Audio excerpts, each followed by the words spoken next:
my dear students, today we're learning about past continuous versus past simple. Hola queridos estudiantes, hoy vamos a hablar sobre el pasado continuo versus el pasado simple. Recordemos que estos dos tiempos los hemos venido trabajando durante las últimas semanas.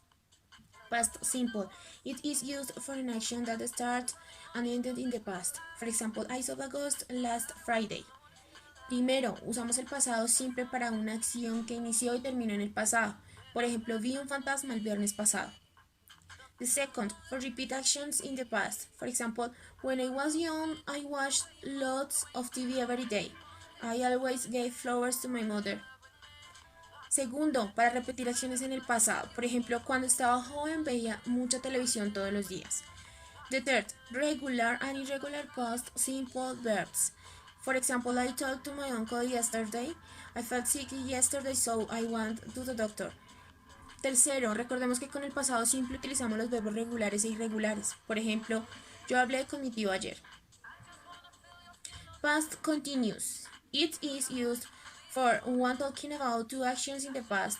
One continues for a period and the other starts and ends in the past.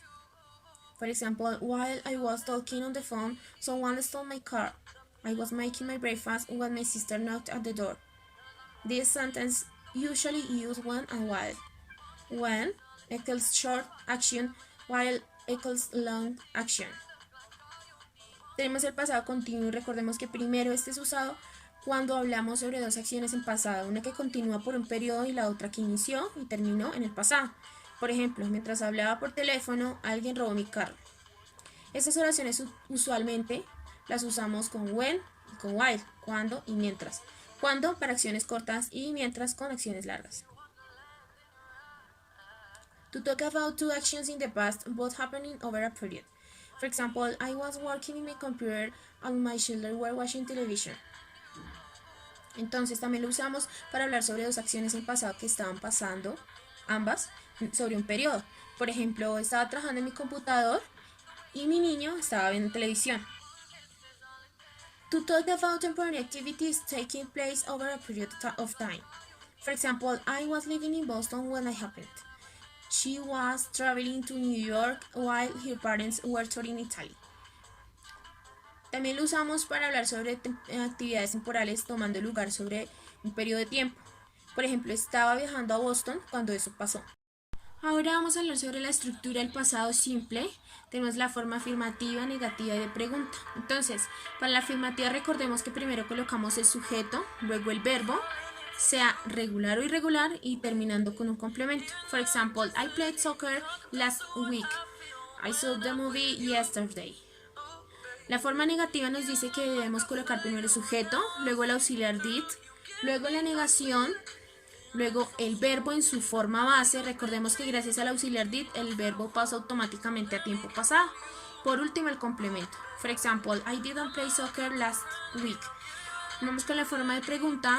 Entonces nos dicen primero coloqué el auxiliar did, luego el sujeto, luego el verbo en su forma base, complemento y de últimas el signo de interrogación. For example, did I play soccer last week? Past continuous.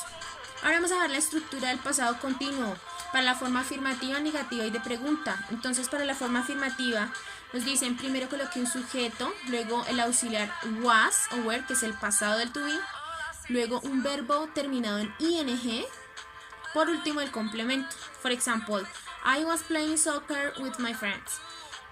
We were studying for the exam. La forma negativa nos dice que primero colocamos el sujeto, luego el auxiliar was o were, dependiendo del sujeto, luego la negación, luego el verbo terminado en ing y por último el complemento. For example, I was not playing soccer with my friends. Para la forma de pregunta, debemos colocar primero el auxiliar was o were, luego el sujeto, luego el verbo terminado en ing y por último el complemento. For example, were you playing soccer?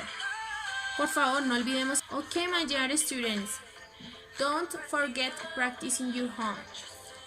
Thanks for your attention. Goodbye.